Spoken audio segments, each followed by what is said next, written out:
자, 지금은 공중휴거는 어떻게 이루어지는가 하는 부분을 이야기하겠습니다.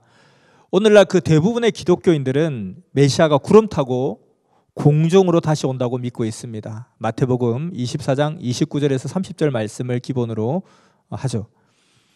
그 말세에 정말 문자 그대로 해와 달과 별이 떨어지고 정말 하늘이 종이축처럼 말린다고 한다면 지상의 모든 생물들은 아마 얼어 죽을 거예요. 휴거되기 전에 얼어 죽을 거예요. 물이 증발되지 못해서 구름이 생길 수도 없어요. 구름 타고 오고 싶어도 구름이 없어 올 수 없다는 것입니다. 더구나 우리 대기권, 이 지구의 이 대기권 바깥은 물도 구름도 없는 진공 상태고 깜깜한 상태잖아요. 어떻게 외계에서 구름 타고 들어올 수 있습니까? 그래서 예수님의 그 공중 재림이라는 것은 하나님의 창조 법칙에도 어긋난다는 것입니다. 구약의 예언에 메시아가 올 때는 구름 타고 공중에서 강림한다 그렇게 했는데 예수님은 실제로 구름 타고 오지 않았습니다. 예수님은 다윗의 자손으로서 땅에서 태어나셨어요. 그렇다면 구름 타고 공중에서 오신다 하는 것은 결국은 유대인의 혈통으로 땅에서 태어난다 그 뜻이라는 거예요. 그리고 예수님 실제로 그렇게 오셨잖아요. 그래서 그 풀이가 맞는 것은 실제가 그러해야 그 풀이가 맞는 거예요. 그래서 구름은 사람을 이야기하는 것입니다. 우리 아편의 강의에 보면 예수님은 구름 타고 오시지 않았는가, 왜 구름 타고 오시지 않았는가 하는 편에서 자세히 성경 구절을 찾으면서 구름이 사람인 것을 이야기를 했으니까 그것을 참조하시기 바랍니다. 우리 생활 가운데서도 많이 쓰는 비유잖아요. 사람이 구름대 같이 많이 모였다. 그리고 구름대가 뭉게뭉게 구름이 있으면 꼭 사람이 많이 웅성웅성 모인 것처럼 그렇게 보입니다. 그런데 특별히 또 하늘 구름이라고 특별하게 지칭한 것은 보다 영적인 사람, 즉 보다 더 신앙인 유대인 타고 온다 이 말인 것이죠. 자, 그러면은 구름 타고 공중 재림하신다 했는데 구름은 사람이다 이렇게 한다면 그러면 공중에서 공중으로 재림하셔서 공중 강림하신다 이것을 어떻게 이야기할 수 있나 하는 것이죠. 자, 주가 구름 타고 오시면 땅에 있는 신앙인들이 공중으로 끌어올려져 올라가서 주를 영접한다 하는데 과연 그 구약의 그런 예언들이 어떻게 성취되었는지 보면 될 거 아닙니까? 자, 베드로는 예수님을 만났어요. 메시아를 영접했단 말이죠. 근데 베드로는 예수님을 공중에 올라가서 공중의 구름 위에서 예수님을 영접했다는 거죠. 그건 아니라는 것입니다. 구약에도 그런 예언들이 다 있고 신약에도 그런 예언들이 다 있다는 거예요. 그럼 우리는 신약의 예언은 아직까지 성취가 되지 않았다, 우린 잘 모른다는 입장이라면 구약의 예언은 이미 성취가 됐잖아요. 구약의 예언이 어떻게 성취됐는지를 통해서 신약의 예언이 어떻게 성취될 건지를 알면 되는 것이죠. 그래서 구약의 예언이 A였는데 그것이 B가 됐다. 그런데 신약의 예언이 A-면 어떻게 성취되겠어요? B-로 성취되는 거죠. 그래서 성경을 잘 봐야 된다는 것입니다. 자, 그래서 베드로는 예수님을 공중에 올라가서 그 구름 위에서 영접한 것이 아니라는 것입니다. 그리고 예수님 때 아무도 그런 사람이 없었어요. 그리고 예수님도 구름 타고 막 손오공처럼 나타나지 않으셨다는 거예요. 구름 위로 올라간 사람도 아무도 없고 예수님도 구름 타고 온 게 아니라는 겁니다. 그런데 그러면 재림 때도 마찬가지라는 거예요. 재림 때도. 근데 왜 공중에서 주를 영접한다고 그렇게 표현되어 있냐 하는 것이죠. 자, 그래서 에베소서 2장 2절에 보면 이런 말이 있어요. 그때에 너희가 그 가운데서 행하여 이 세상의 풍속을 쫓고 공중의 권세 잡은 자를 따랐으니 곧 지금 불순종의 아들 가운데 역사하는 영이라 이렇게 나와 있거든요. 불순종의 아들 가운데 역사하는 영, 흑암마귀 사탄을 이야기하는 것이죠. 근데 이들이 어디에 권세를 잡았냐면 공중의 권세를 잡았다는 거예요. 자, 사탄이 공중의 권세를 잡고 있대요. 사탄이 하늘 공중의 권세 잡고 있습니까? 그건 아니죠. 사탄이 어디에 권세 잡고 있다고 그랬어요? 불순종한 아들 가운데 권세를 잡고 있다고 그랬잖아요. 그리고 이 땅에서 권세를 잡고 있는 거예요. 이 땅에 불순종한 아들 가운데 권세를 잡고 역사를 하는 거예요. 그런데 거기를 공중의 권세 잡은 자라고 이렇게 표현하고 있는 거예요. 한 가지 에피소드를 말씀드리면 제가 이제 고등학교 다닐 때 교회에 형이 있었어요. 이분이 이제 신학대학을 다니시는 분인데 우리 교회 교육전도사님을 하셨어요. 그래서 한 번은 궁금해서 물어봤어요. 형, 내가 눈이 굉장히 좋은데 아니 그 시퍼렇게 푸른 하늘을 아무리 뚜렷하게 쳐다봐도 하늘나라가 요만큼이라도 희끗희끗하러 보이지 않는다. 도대체 하늘나라가 보여야 되는 거 아니냐, 조금은. 그렇게 하니까 그 교육전도사 형이 하는 말씀이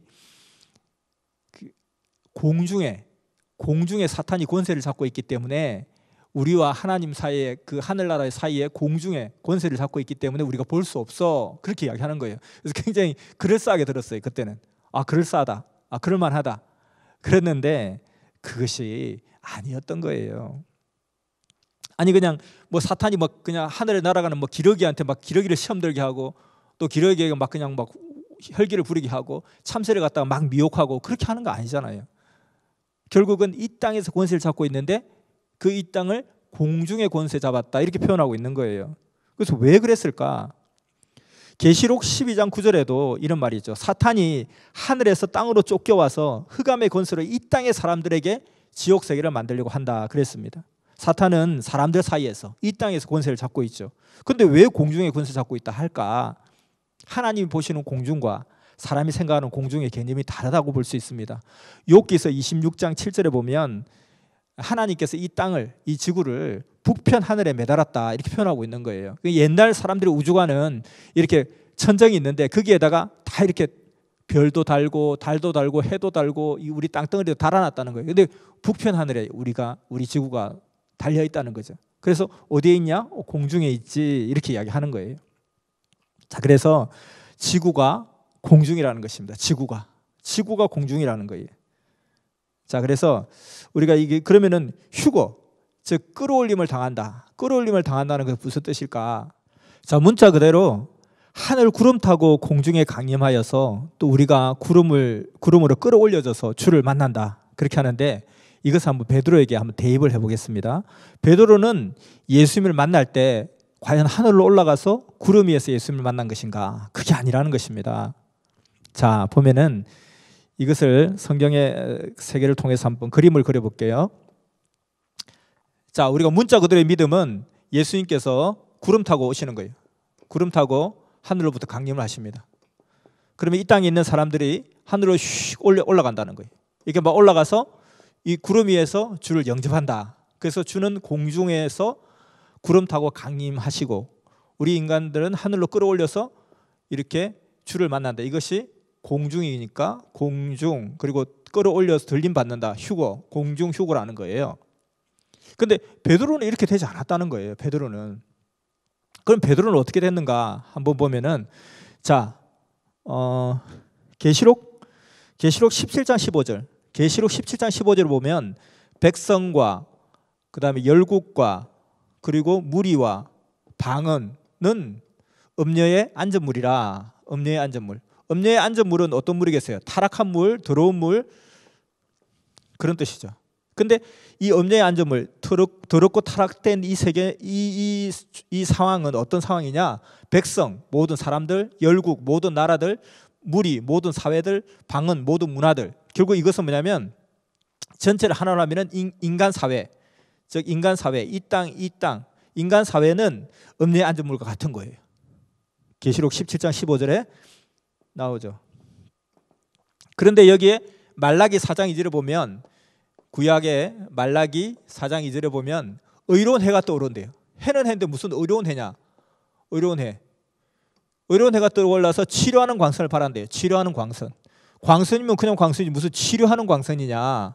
치료하는 광선. 자, 치료하는 광선을 바라면은 어떻게 되겠어요? 해가 떠올라서 쨍쨍 해가 떠올라서 광선을 바라면은 이 물이 어떻게 돼요? 수증기에 되어서 올라가죠. 이렇게 수증기에 되어서 올라가서 뭐가 됩니까? 구름이 되는 거죠.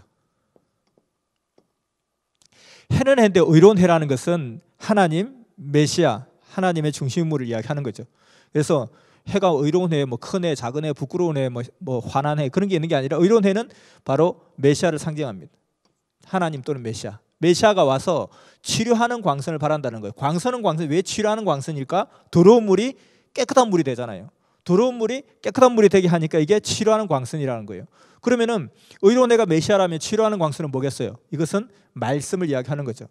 그래서 메시아가 기다리던 메시아가 오셔서 말씀, 치료하는 말씀, 우리를 회복시키는 말씀을 빛을 빛을 쏘아 부어주면 우리가 이렇게 음녀의 안전물같이 타락한 우리 인간 세상이 이렇게 깨끗한 물이 되어 수증기가 되어서 하늘로 올라가서 구름이 된다.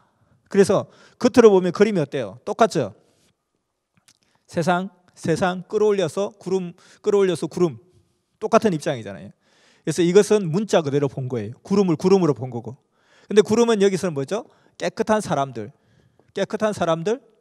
결국 유대인들을 이야기하는 거죠. 그래서 굳이 왜 하늘 구름이라고 했을까? 구름은 구름인데 왜 하늘 구름이지? 보다 더 하늘에 속한 사람, 보다 더 영적인 사람, 보다 더 신앙적인 사람을 이야기하기 때문에 하늘 구름이라고 표현한 거죠. 그래서 이와 같이 우리가 더러운 물같이 흘러가던 우리 인생들이 의로운 해 메시아의 치료하는 광선의 말씀을 들으면서 이렇게 올라간다. 그래서 베드로가 여기에 해당되는지 보면 될 거 아니에요. 대입을 해봐서 이게 맞는지 베드로를 대입해 보면 되는 거예요. 베드로는 이렇게 역사가 일어났다는 것입니다. 그래서 성경은 틀린 것이 아니라 정확하게 이야기를 했어요. 다만 우리가 그걸 해석을 잘 못하고 정확한 풀이를 잘 못했기 때문에 그렇게 된 것이라는 것입니다. 이것이 바로 공중휴거의 실상이라는 거죠. 공중휴거는 이렇게 일어난다는 것입니다. 그래서 역사는 땅에서 이루어진다. 그래서 하늘의 뜻이 이 땅에 이루어지기를 원하나이다. 주님 가르쳐 주신 기도 마태복음 6장 10절에 주기도문에도 하늘의 뜻이 이 땅에 이루어지기를 원하나이다. 하늘의 뜻이 이 땅에서 이루어지는 거예요. 이 땅에서. 베드로는 하늘로 올라간 게 아니라 그의 삶이 이렇게 마치 더러운 물과 같은 자가 이렇게 깨끗한 구름과 같이 변화되었는데 그 과정이 이렇게 올라가는 모습으로 보여진다는 거예요. 그래서 사람의 몸이 구름이 올라간 것이 아니라 그가 구름이 되어진 거죠. 그 현상을 똑같이 그림으로 보여지지만 이것은 문자 그대로 이거는 속뜻이 이러하다. 그리고 베드로가 이러했다. 그렇다면 다시 오실 재림의 역사에도 이런 역사가 일어난다 하는 것을 이야기할 수 있습니다. 자, 이것으로 마치겠습니다.